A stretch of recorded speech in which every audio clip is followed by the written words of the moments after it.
যে বাংলাদেশের ইকোনমি আসলে স্টাক হয়ে গেছে, যে এইভাবেই বলেন না কেন। আমি গত কয়েক মাস ধরে একই কথা বলে আসছি, এটা হয়তো অনেকের কাছে ভালো নাও লাগতে পারে।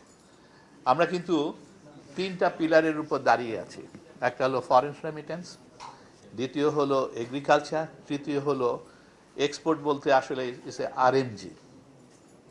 আপনি যদি খেয়াল করেন, আমি বারবার বলেছি আরএমজি কিন্তু খুব একটা বেশি কন্ট্রিবিউশন করতে পারবে না, এবং সে যদি গ্রো করে হয়তো 5 to 10%। আমরা গত এই বছর দেখেছি যে বাংলাদেশে আরএমজি সেক্টরের গ্রোথ কিন্তু ডাউনওয়ার্ড দিকে, এবং এটা অফকোর্স যে গ্লোবালিও একটা বিরাট প্রেশার, এবং সেখানেও কিন্তু কনজামশন কমে গেছে, সো সেটারও একটা এফেক্ট কিন্তু আছে। But on the other hand RMG সেক্টরের সবচেয়ে বড় আরেকটা যে contribution is not only the foreign currency, সেটা হলো এমপ্লয়মেন্ট।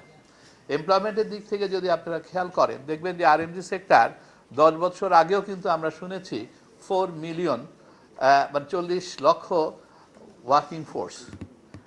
আমরা আজও কিন্তু শুনি সেটা 10 বছর পরে এক্সপোর্ট কিন্তু 15 বিলিয়ন থেকে 38 বিলিয়ন হয়েছে, বাট এমপ্লয়মেন্টের ক্ষেত্রে কিন্তু আমরা সেই একই জায়গায় কিন্তু দেখছি যে 30 থেকে 35 লক্ষ। তার মানে কি এমপ্লয়মেন্ট কিন্তু ক্রিয়েট হয় নাই বিকজ অফ অটোমেশন। আবার on the other hand not only the, আমরা দেখতে পাই যে ওমেন এম্পাওয়ারমেন্ট কিন্তু সৃষ্টি হয়েছিল এই গার্মেন্টস ইন্ডাস্ট্রি সেক্টর দিয়ে, এবং সেখানে আমরা একটা সময় দেখেছি যে প্রায় 80% কিন্তু ওমেন এমপ্লয়মেন্ট ক্রিয়েট হয়েছিল কিন্তু গার্মেন্টস সেক্টর। দেশের জন্য একটা বিরাট সোশ্যাল রেগুলেশন কিন্তু এই সেক্টর এনেছে। বাট বর্তমানে কিন্তু অনেকে আমাকেও প্রশ্ন করে যে গার্মেন্টস সেক্টরে দেখা যাচ্ছে যে ওমেন পার্টিসিপেশন কমে আসছে, it is becoming A somewhere like 55 to 60% হয়ে গেছে। কারণটা কি? আমরা যখন এটা দেখি তখন আমরা কারণটা খুঁজে পাই ভেরি সিম্পল। নাম্বার 1 সেটা হলো যে অটোমেশন। নাম্বার 2, মহিলারা পড়াশোনা করছে। আমাদের যারা মহিলা তারা কিন্তু ম্যাট্রিক না, তারা ইন্টারমিডিয়েট এবং গ্র্যাজুয়েটও হচ্ছে। অথচ ছেলেরা যদি দেখবেন যে ছেলেরা কিন্তু ম্যাট্রিক পাস করতে চাচ্ছে না।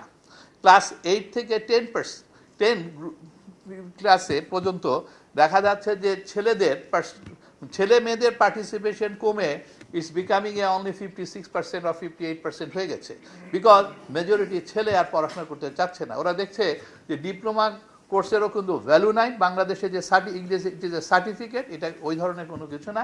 রাদার তারা যদি চাকরিতে চলে যায় তারা ইনকাম করে বেশি। এবং on the other hand garments সেক্টরে যখন মেয়েরা যখন ইন্টারমিডিয়েট পাস করে তখন কিন্তু ওরা কেউ গার্মেন্টস সেক্টরে আসতে চায় না, এবং গার্মেন্টস সেক্টরে সাধারণত বিলো ম্যাট্রিক পাস যারা তারাই কিন্তু আসতে চায়। এই জন্য ছেলেদের সংখ্যা আস্তে আস্তে কিন্তু বেড়ে যাচ্ছে, মেয়েদের সংখ্যা কিন্তু আস্তে আস্তে কিন্তু পার্টিসিপেশন কমে যাচ্ছে। এবং পৃথিবীর সব দেশে দেখা গেছে এই সেক্টর 30-35 বছরের বেশি কিন্তু কন্ট্রিবিউট করতে পারে না। এই সেক্টর কন্ট্রিবিউশনের হার কিন্তু ম্যাক্সিমাম 30 থেকে 35। আজকে আপনি ইউকে বলেন, কোরিয়া বলেন, জাপান বলেন, ইভেন চায়নাও বলেন, আজকে এই সেক্টর তখন কি করে 35 বছর পরের মধ্যে দেখা যায় যে অন্য সেক্টরে কিন্তু মানুষ চলে যায়। এবং সরকার যেগুলি করে, সরকার কিন্তু ইনফ্রাস্ট্রাকচারের জোর দেয়, এডুকেশনের জোর দেয়, রিসার্চ এবং রিসার্চ ইনোভেশনের দিকে সরকাররা কিন্তু জোর দেয়, এবং infrastructure is another big headache, ইনফ্রাস্ট্রাকচারের দিকে তাকায়। এবং বাংলাদেশে আমরা কিন্তু এই জায়গাগুলো কোনোটাই ডেভেলপ করতে পারি নাই আনফর্চুনেটলি। সো সেকেন্ড যে সেক্টর সেটা কিন্তু ডেভেলপমেন্ট করার সুযোগ হয় নাই, এবং এই জন্য আমরা কিন্তু আটকে গেছি। গার্মেন্টস সেক্টর কখনো কিন্তু ওয়েজেস বেশি ভালো দিতে পারবে না, but on the other hand অন্য সেক্টর, আজকে যে আমি লাইট ইঞ্জিনিয়ারিং বলি, আজকে যে আমি ইলেকট্রনিক ইন্ডাস্ট্রি বলি, সব সেক্টরে কিন্তু এনাফ ওয়েজেস পর্যন্ত দিতে পারে, কিন্তু বেটার স্যালারি, বেটার ওয়েজেস কিন্তু ওসব সেক্টর দিতে পারে, আরএমজি সেক্টর দিতে পারে না। সো বাংলাদেশ এখন কিন্তু আমরা বুঝতে পারছি উই গট স্টাক হিয়ার। আজকে এগ্রিকালচার সেক্টর আসে, এগ্রিকালচার সেক্টরে কিন্তু এনাফ আমার কৃষক ভাই বোনেরা কিন্তু দিয়েছে, বাট ফার্দার গ্রোথের জন্য automation is a very important. এবং এই অটোমেশন আমার নিজের দেশের এগ্রিকালচারাল মেশিনারিও কিন্তু ডেভেলপ হতে হবে।